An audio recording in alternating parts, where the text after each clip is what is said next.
So now let's put this in the box. The input goes in, the gain goes in, it doesn't fit.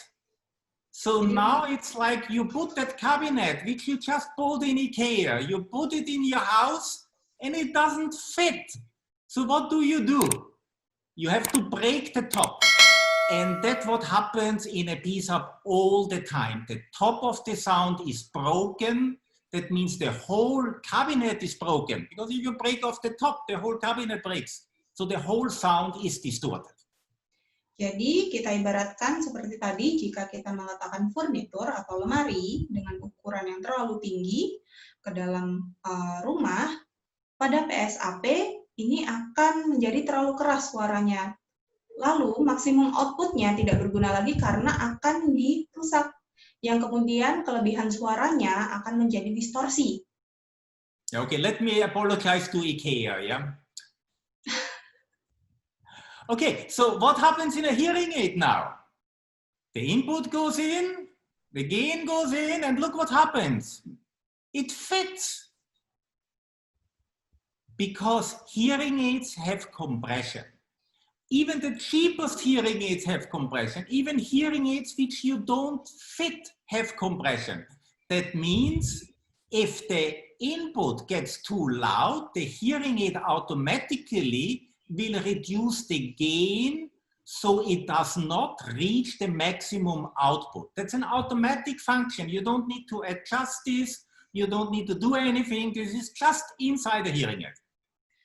Pada alat bantu dengar akan menyesuaikan gain-nya, otomatis akan menurunkan gain-nya agar cukup ruangannya sehingga tidak melampaui batas maksimum output. Okay, sorry, it's a little bit technology, but I think that's important to understand. Now let's go back to hearing. Let's look again at the sensorineural hearing loss and frequency specificity and a UCL. Let's look at the audiogram. You see, I'm using the same format Dr. Fikri just did, so we're stealing from each other. Jadi mari kita menggunakan audiogram dengan gambaran-gambaran yang sama yang digunakan oleh Dr. Fikri sebelumnya. You know, threshold of normal hearing is somewhere around 0, +5, +10, -5, -10. That's how people normally hear, with good hearing. Oke, jadi ambang dengar pada manusia normal umumnya adalah sekitar 0 sampai 10 sampai 5.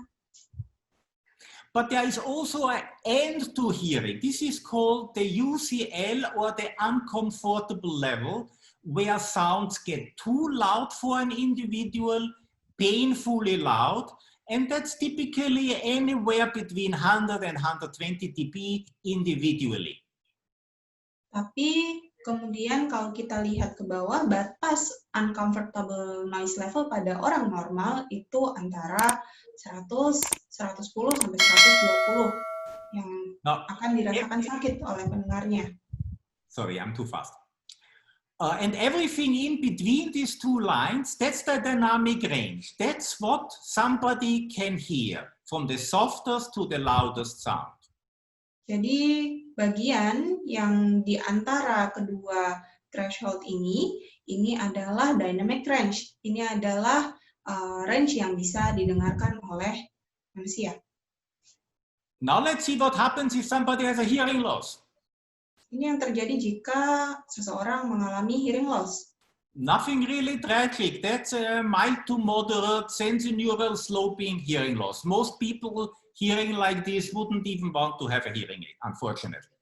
Ya, rata-rata orang memiliki gangguan dengar yang modelnya seperti ini. So now that person with that hearing loss has 15 dB hearing loss here, 15 here. Here it's like 25, here it's 40, here it's 60, and here it's 40 dB. Ini adalah jumlah-jumlah bagian yang tidak bisa didengarkan oleh orang yang mengalami gangguan pendengaran tersebut.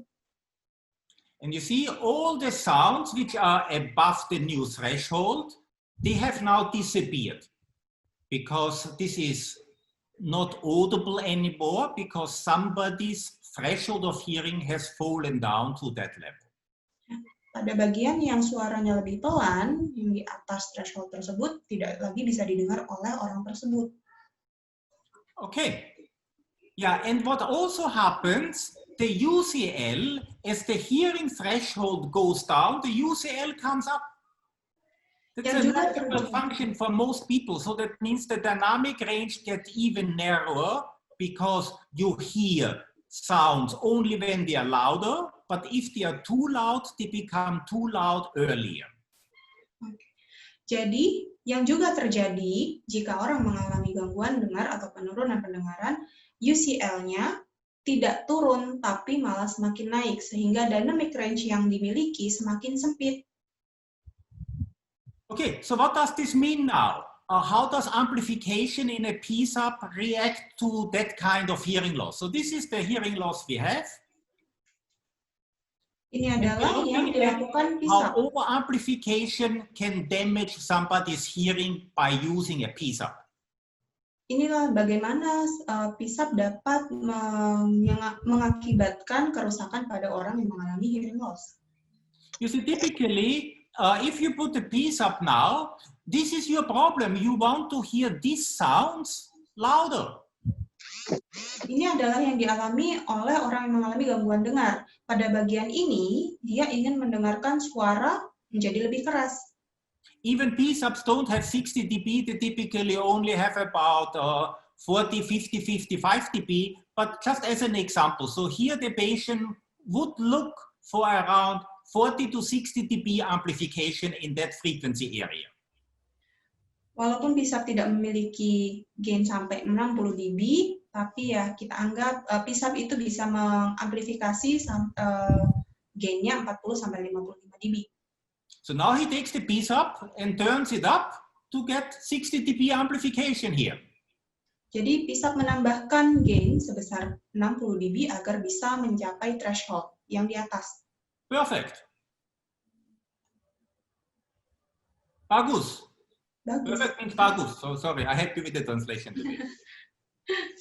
So, but because PSAPs are single channel device amplifiers, if you turn the volume up to here at 4000 Hertz with 60 dB gain, you will get the same gain everywhere else.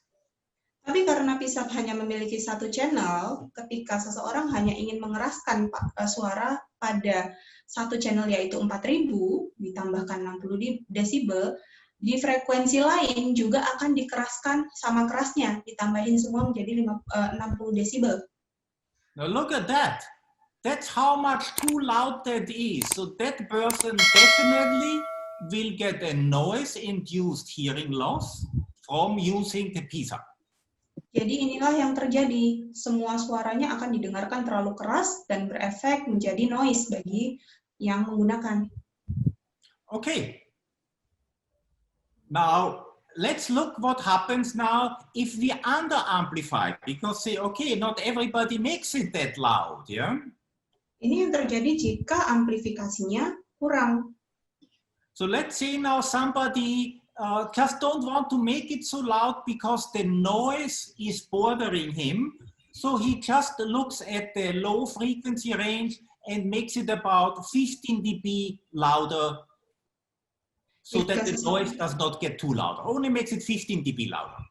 Karena seseorang tidak ingin mendengarkan noise yang berlebihan, maka dia hanya menambahkan pada frekuensi tertentu saja dengan penambahan yang sedikit, yaitu 15 dB misalnya. So you make it 15 dB louder here, that means you made it 15 dB louder everywhere. Kalau ditambahkan 15 dB pada area tersebut, maka pada area yang lain juga semuanya ditambahkan 15 dB saja. Now you hear like that. Sekarang yang didengar seperti itu. And what you gain, now you can hear the faucet drop and maybe some of these sounds you can hear a little bit better. Ya, sekarang yang bisa didengarkan adalah mungkin suara tetesan air dan beberapa area juga menjadi sedikit lebih keras. So not very helpful. Tidak terlalu membantu. Now lastly, let's look at the maximum output how a PSUP exceeds the maximum output level constantly. Ya, mari kita lihat maksimum output pada PSUP. Remember, we had the 60 dB here, where we put the 60 dB gain here.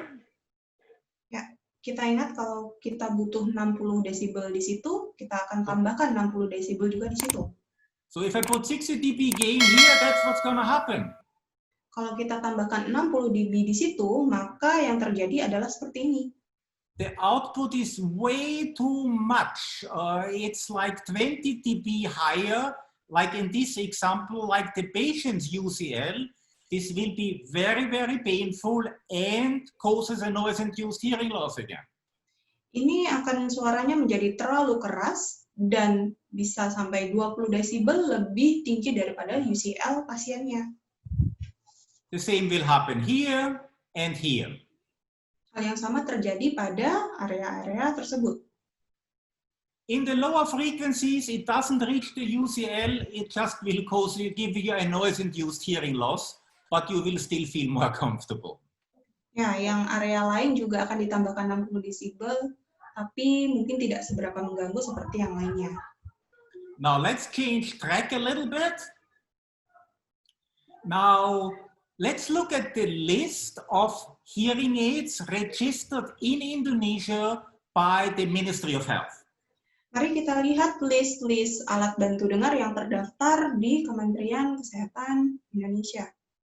So as of this week, there is 183 hearing aid models registered in Indonesia. Untuk saat ini yang terdaftar sebagai hearing aid ada 183 model. Out of these 183 models registered, 35 of them are PSUPs. Dari 183 tadi, 35 diantaranya adalah PSAP. That's 20%. Ya, itu 20%-nya. So let's again look why this is so bad. Let's now look at hearing sensitivity by age and hearing device fitting range. Mari kita lihat hearing sensitivity berdasarkan umur dan fitting range dari hearing devices. You see, we all know already human range of hearing is from about 20 till 20 kilohertz for a frequency spectrum and around from -10 till 120 dB in loudness. Ya, jadi frekuensi range manusia normal bisa mendengar mulai dari 20 sampai 20.000 Hz dan mulai dari minus 10 desibel sampai 120 desibel. So you can see hearing is an area, and this is actually what we are born with and what we have early in life. And most of this you would call noise. We listen to noise most of the time. Ya, jadi kita terlahir dengan kemampuan mendengar seluas itu, dan tapi kebanyakan yang kita dengar adalah noise. Kita mendengar noise sepanjang waktu. Music takes up about that much of that area. Ini adalah area yang kita dengarkan ketika kita mendengarkan musik. Speech takes up that much. Area percakapan seluas ini. And our ability to hear changes with age, as we have seen already from previous speakers. In our 20s, we already lost some frequencies, mostly high frequencies. And as we age, it's getting worse and worse. Jadi kemampuan mendengarnya berdasarkan usia, semakin bertambahnya usia juga akan semakin menurun. Itu adalah gambaran untuk usia 20-an, 40-an, 60-an, dan 90-an. But you will notice in the low frequencies, hearing doesn't change too much. It only changes from around 0 till around 25. Even in your 90s, low frequencies typically always remain relatively audible. Jadi, untuk area-area di frekuensi rendah biasanya tidak mengalami penurunan atau tidak mengalami perubahan yang signifikan. So now let me superimpose onto this graph the fitting range of different hearing aids and PSUPs. Mari kita lihat fitting range untuk hearing devices, hearing aid, dan PSAP. You see, this would be the fitting range of a hearing aid typically costing around 4-5 million rupiah, and which we are giving to the government even for 2 million rupiah, you can fit almost all hearing losses, and it has a frequency range till about 6,500 Hertz. Jadi ini adalah area yang bisa di-cover oleh alat bantu dengar yang harganya kurang lebih 4-5 juta. Now, you want something better? This is the best technology available today. This goes till nearly 10 kilohertz, but doesn't have enough power yet for very profound hearing losses. Jadi kalau mau yang lebih luas lagi, bisa menggunakan alat bantu dengar yang teknologinya terbaik saat ini, hanya saja tidak bisa mengcover intensitas yang lebih tinggi untuk orang-orang yang mengalami gangguan profound. If your hearing loss is very profound, you need a superpower hearing aid, which can fit people with hearing losses up to 120 dB. But you see the frequency range here is limited below 6 kilohertz. This has something to do with the transducer, with the microphones, and mostly the speaker. Jadi kalau memang butuhnya untuk orang-orang dengan gangguan yang profound bisa menggunakan alat yang superpower yang bisa mencapai 120 desibel. Okay, now, we said hearing aids are not for people with hearing loss, but just let's put them in here and compare so we just see how a PSAP would look, the fitting range compared to hearing aid fitting ranges.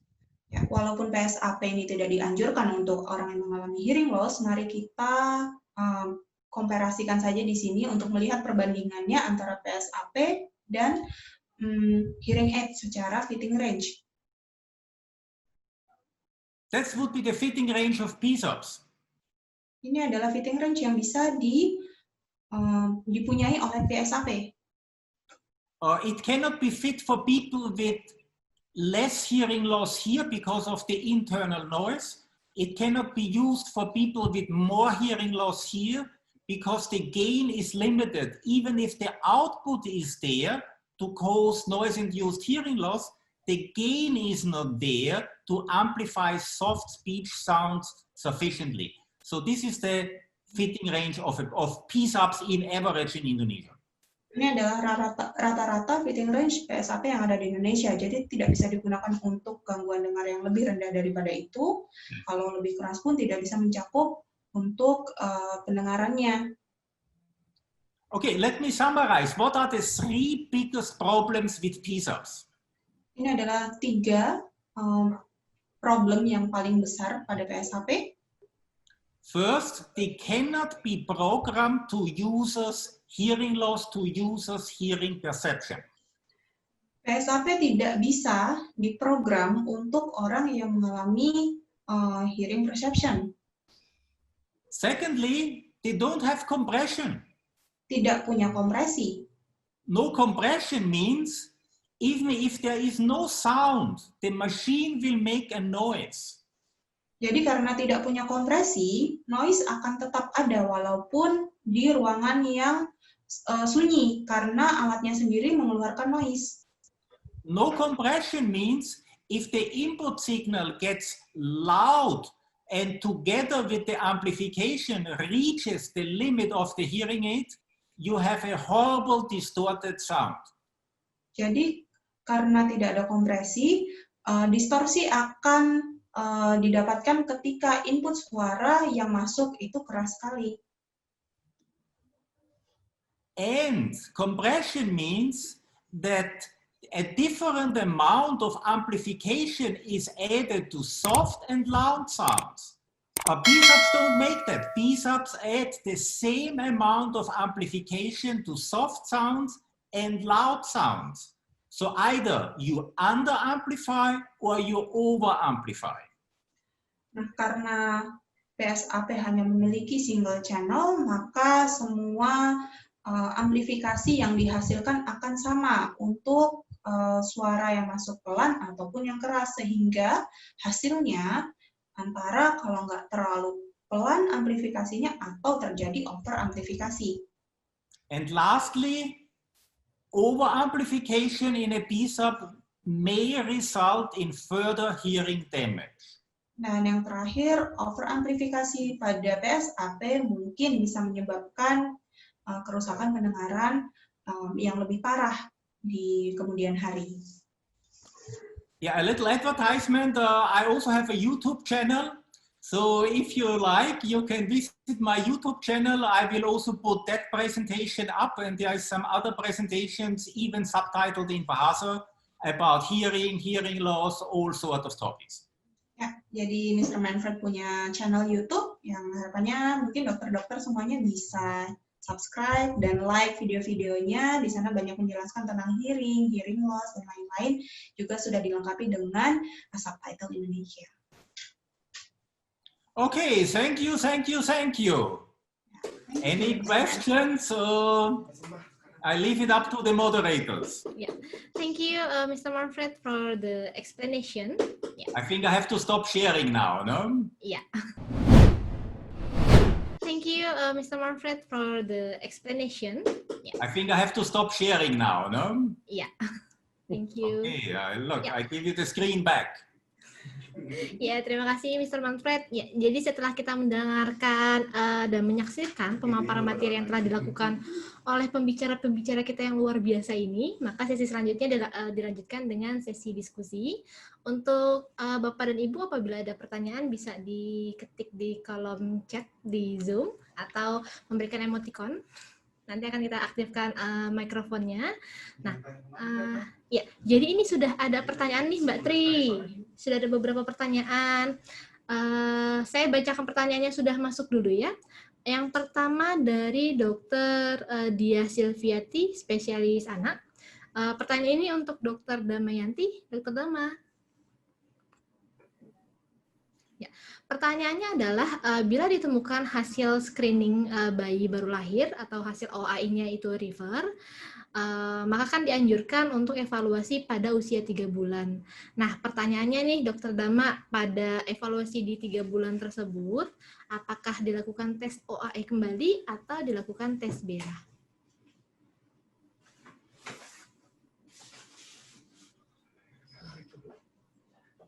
Ya, biasanya pada saat 3 bulan itu adalah batas di mana harus diketahui diagnosa pasti pada anak-anak yang baru lahir yang diduga ada gangguan ya.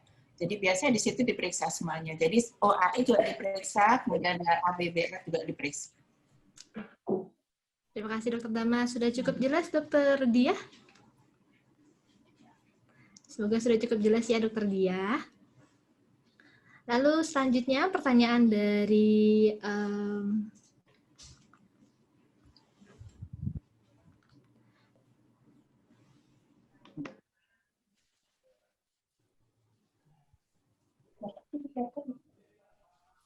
Telemedicine.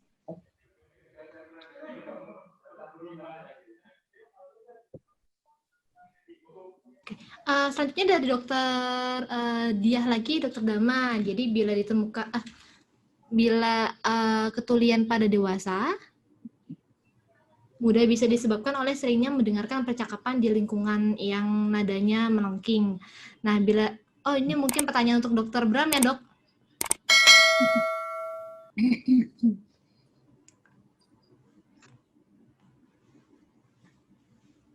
Dokter Bram? Ya, ada.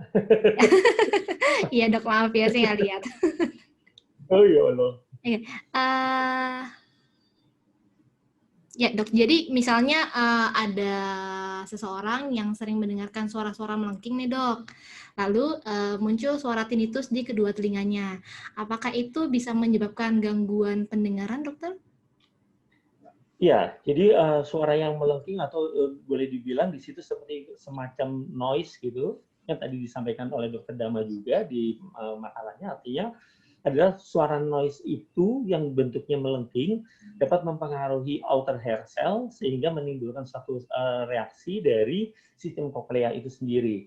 Memang betul bahwa akan mempengaruhi pendengarannya, tapi kebanyakan kasusnya kalau memang itu masih reversible tidak ada masalah. Cuman yang penting adalah menghindari jangan sampai pajanan itu terus berlangsung untuk beberapa waktu ke depan sehingga proses recovery bisa berjalan dengan baik.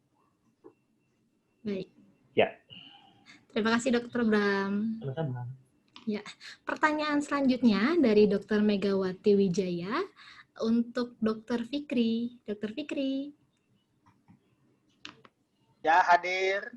Iya dokter, pertanyaannya adalah ada 2 pertanyaan nih dok. Jadi yang pertanyaan pertama adalah pemeriksaan OAE atau BERA itu terbaiknya pada usia si pasiennya ini pada umur berapa dok?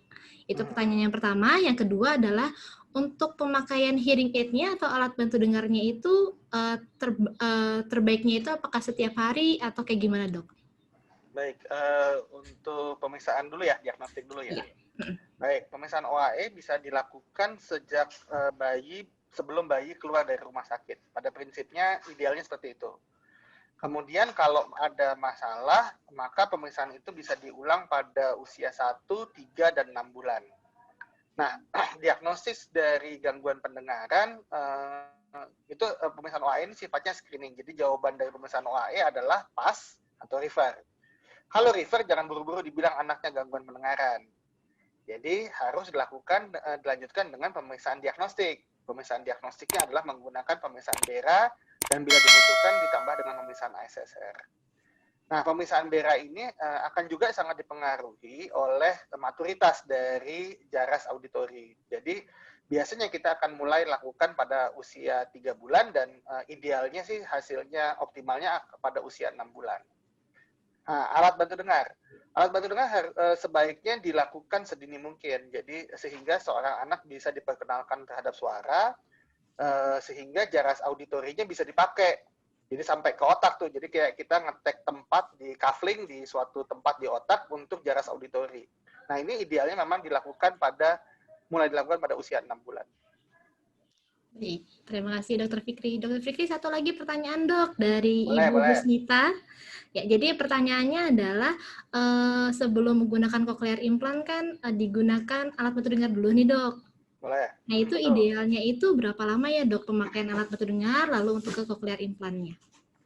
Baik, sebenarnya tergantung pada seberapa usia. Jadi pertama yang kita lihat adalah usia. Usia anak umumnya implantasi cochlea baru dilakukan pada usia 1 tahun, walaupun misalnya di Australia sudah mulai dan beberapa negara maju juga dilakukan pada usia 8 bulan. Jadi at least pemakaian alat bantu dengar itu yang direkomendasikan antara 3 sampai 6 bulan. Apa yang mau dicapai? Dicapai adalah pembiasaan pada si anak untuk mendengar suara, memperkenalkan suara pada anak. Yang kedua adalah membiasakan anak ada sesuatu yang nempel di belakang telinganya. Jadi ini memang tujuan dari hearing aid trial adalah itu. Pada kasus yang lain adalah bahwa memang kita harus pahami di Indonesia kadang-kadang pemeriksaan elektrofisiologi ini masih tercampur antara yang tulisensori dan tipe auditory neuropati. Nah, ini juga penggunaan alat bantu dengar bisa dipakai untuk menjelaskan apakah seseorang ini walaupun misalnya kadang-kadang dengan BERA tidak dapatkan respon, tapi ternyata dengan alat bantu dengar dia masih mendapatkan ambang dengar sampai ke 40 dB misalnya. Nah itu kadang-kadang karena memang waktu diagnostiknya itu mungkin dia sebenarnya tercampur antara tulisensori atau auditory neuropati. Nah hal-hal ini yang biasanya kita indikasikan pada orang tua. Tapi kalau misalnya kita sudah yakin dengan diagnostik, kemudian usianya sudah sampai di usia yang diharapkan harusnya dia sudah belajar bicara, yaitu sekitar 2,5 sampai 3 tahun, maka sebenarnya pemasangan alat implantasi cochlea pada tuli yang sangat berat itu bisa dilakukan secara langsung, tidak perlu melewati hearing aid trial. Baik. Terima kasih dokter atas jawabannya. Ya, sama-sama. Seperti itu ya Ibu Husnita, semoga sudah bisa menjawab pertanyaannya ya, sudah cukup jelas. Iya, sudah. Alhamdulillah. Sudah jelas. Baik, terima kasih Mbak Dini. Ini ada pertanyaan juga dari Dr. Diah Silviati, mungkin bisa saya sampaikan ke Mr. Manfred ya. Mr. Manfred, there's a question for you. Yes, I'm here. Still. Yeah. If someone have different degree of hearing loss in both of ear, are they need only one hearing aids or need to use in both of ears? No, people always should use 2 hearing aids for both ears unless one ear is normal, one ear has normal hearing, or one ear is deaf. So if the ears are different power, they still should use on both sides. And as I said, only if one ear is completely normal or one ear is completely deaf, then you use only one hearing. Ya, jadi itu jawabannya. Kalau baiknya, walaupun keduanya memiliki derajat pendengaran yang berbeda, gangguannya baiknya pakainya di kedua telinga. Kecuali kalau kondisinya salah satu telinganya itu normal, atau satu lagi memang tuli atau tidak bisa mendengar sama sekali dan tidak bisa dibantu dengan hearing aid. Seperti itu ya. Jadi direkomendasikan tetap pakai dua. But if the difference between the better ear and the worse ear is very big, you have to make a test, a speech intelligibility test, to make sure that the person hears better with two hearing aids than with one. It's not always necessarily the case. Ya, jadi kalau memang gap-nya itu atau jaraknya, perbedaannya antara yang kanan dan yang kiri itu jauh sekali, maka harus dites lebih lanjut apakah cukup nyaman dengan penggunaan dua alat bantu dengar. And of course, there is cross or bi-cross hearing aids which would solve that problem. Ya, jadi ada fitur juga pada alat bantu dengar namanya cross dan bi-cross yang bisa nyaman untuk kondisinya jika salah satunya gangguannya sangat berat dan satunya jarak gangguannya cukup besar. Begitu, Dr. Pia Silviati? Semoga menjawab pertanyaannya ya, Dok. Pertanyaan selanjutnya untuk Dr. Bram lagi, Dok. Ya. Dari Dr. Wilson Kristianto, Dok. Jadi pertanyaannya ini ada beberapa, Dok. Jadi ada dua pertanyaan. Pertanyaan yang pertama itu, apakah ada algoritma khusus untuk pasien terapi tinnitus pada usia muda, Dok? Itu yang pertama. Lalu yang kedua adalah farmakoterapi kapan digunakan untuk pasien, Dok? Dan apakah efektif untuk pasien yang menderita tinnitus? Baik, saya bicarakan dulu untuk yang farmakoterapi. Farmakoterapi dimungkinkan untuk diberikan apabila memang tinnitusnya itu sendiri masih bisa diatasi dengan farmakoterapi. Biasanya dilakukan untuk beberapa bulan, kalau sampai sudah sekian waktu kemudian pengganggu utamanya sudah bisa tersingkirkan, dan masih tersisa, itu maka masuk dengan treatment yang tadi dikatakan bahwa ada tidak cukup dengan hanya dengan obat saja, tapi sudah perlu kemungkinan dengan TRP. Seperti itu. Kemudian untuk yang algoritma khusus pada anak, memang permasalahan ini maksudnya anak usia berapa gitu ya. Kalau pada anak-anak yang masih belum bisa untuk berkomunikasi dengan baik dengan orang dewasa, tentunya akan jadi sulit untuk dipastikan, karena permasalahannya kebanyakan juga pada anak-anak itu adalah disebabkan oleh karena faktor keberadaan terjadinya radang pada telinga tengah. Jadi memang kembalinya adalah selesaikan dahulu permasalahan objektif yang bisa diselesaikan secara medis, kemudian atau non medis, tapi kalau memang seluruhnya itu sudah tersingkirkan dan ternyata masih ada, maka akan masuk ke step kedua untuk penanganan khusus untuk tinnitusnya. Yang penting adalah pastikan diagnosisnya adalah apakah itu objektif atau subjektif. Selesaikan dulu yang objektifnya, baru kita nanti masuk ke yang subjektif. Begitu. Baik, terima kasih Dr. Bram penjelasannya. Seperti itu ya Dr. Wilson. Sudah jelas kah? Semoga sudah bisa menjawab ya Dr. Wilson. Iya, ini Dr. Dama mau les dulu karena ada telemedicine dengan dokter salah satu anggota keluarga. Baik, Dr. Dama terima kasih banyak atas sharingnya dan waktunya hari ini. Iya dok, semoga sehat selalu ya dok. Kita lanjut ke pertanyaan ya. Ini, Assalamualaikum, izin bertanya kepada Dr. Bram, Dr. Dama, dan Dr. Fikri. Seperti yang sudah disampaikan oleh Mr. Manfred mengenai PSAP dan penggunaannya yang kurang tepat untuk mengatasi masalah gangguan pendengaran dan juga dalam upaya memberikan solusi masalah pendengaran yang tepat untuk masyarakat, apakah memungkinkan jika dilakukan sosialisasi dari Perhatikl tentang PSAP di Kemenkes agar dapat ditinjau kembali? Terima kasih atas sharing dan ilmunya para narasumber. Gitu dok. Ini pertanyaan dan masukan dari Ibu Dewi. Ya, sepertinya bukan tugas kita ya, Mr. Manfred juga saya setuju bahwa ini menjadi tugas kita.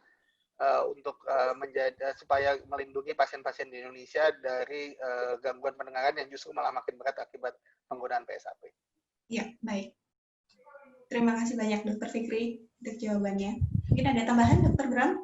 Ya, rasanya jadi memang perlu adalah pemahaman dari tenaga medis dan semua rekan-rekanannya yang berkaitan dengan perlu tidaknya penggunaan alat bantu untuk pendengarannya. Tentunya semua ini adalah untuk kepentingan dari pasiennya. Jadi perlu kejelasan dari seluruh lini di pelayanan agar paham betul bahwa bagaimana kita perlu memberikan.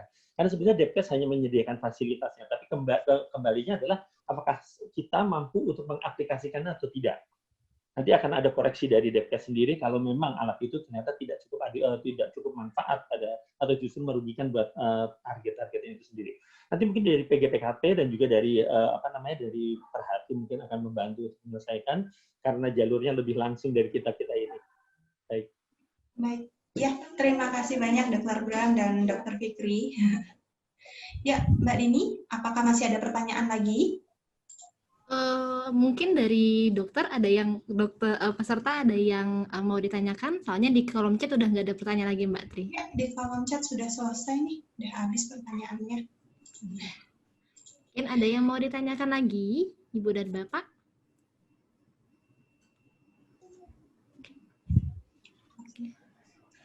Ya, oke. Karena sudah tidak ada pertanyaan lagi dan kita juga sudah lebih dari 2 jam dari jadwal yang harusnya. Nggak kerasa ya, seru banget materi-materi hari ini dan ilmu-ilmu yang sudah di-sharing sama dokter-dokter narasumber. Terima kasih banyak. Walaupun sebenarnya mungkin, tapi sudah terjawab semua ya pertanyaannya tadi. Mungkin kita akan adakan seminar-seminar online selanjutnya, semoga dalam waktu ke depan. Jadi kami ucapkan banyak terima kasih pada Bapak Ibu atas partisipasinya. Kita doakan semoga pandemi COVID-19 ini segera berakhir ya. Saya yakin Bapak dan Ibu sekalian di sini para dokter adalah ujung tombak dalam penanganan, juga pahlawan-pahlawan kita semua. Semoga selalu diberikan kesehatan ya semua dan keluarganya selalu dilindungi oleh Tuhan Yang Maha Esa. Amin. Nah, mungkin sebelum kita tutup, kita bisa foto bareng dulu ya? Bersama-sama. Mungkin Bapak Ibu bisa minta tolong dinyalakan videonya agar kita bisa foto bareng.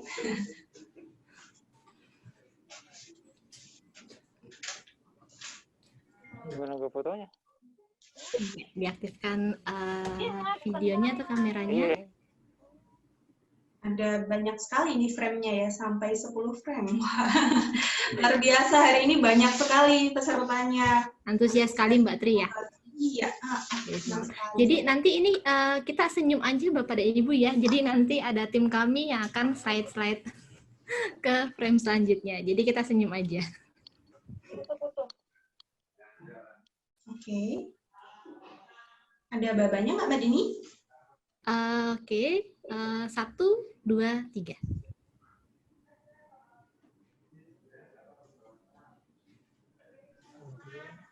Sekarang di slide 2 ya. Masker.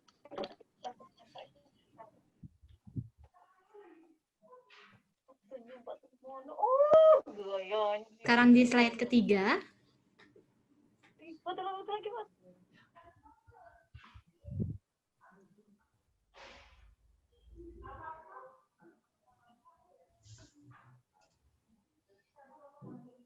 Ya, sudah. Ya, sudah. Terima kasih banyak Bapak dan Ibu, terutama pembicara-pembicara kita hari ini yang luar biasa. Dr. Damayanti, Dr. Bram, Dr. Fikri, Mr. Manfred. Terima kasih banyak atas ilmunya hari ini. Thank you, Mr. Manfred. Thank you, Abdi, Dr. Fikri. Thank you, everybody. Nice meeting you on here.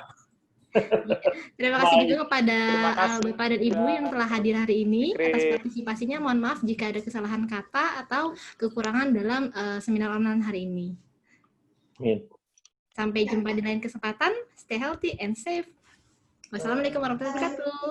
Selamat. Selamat sore.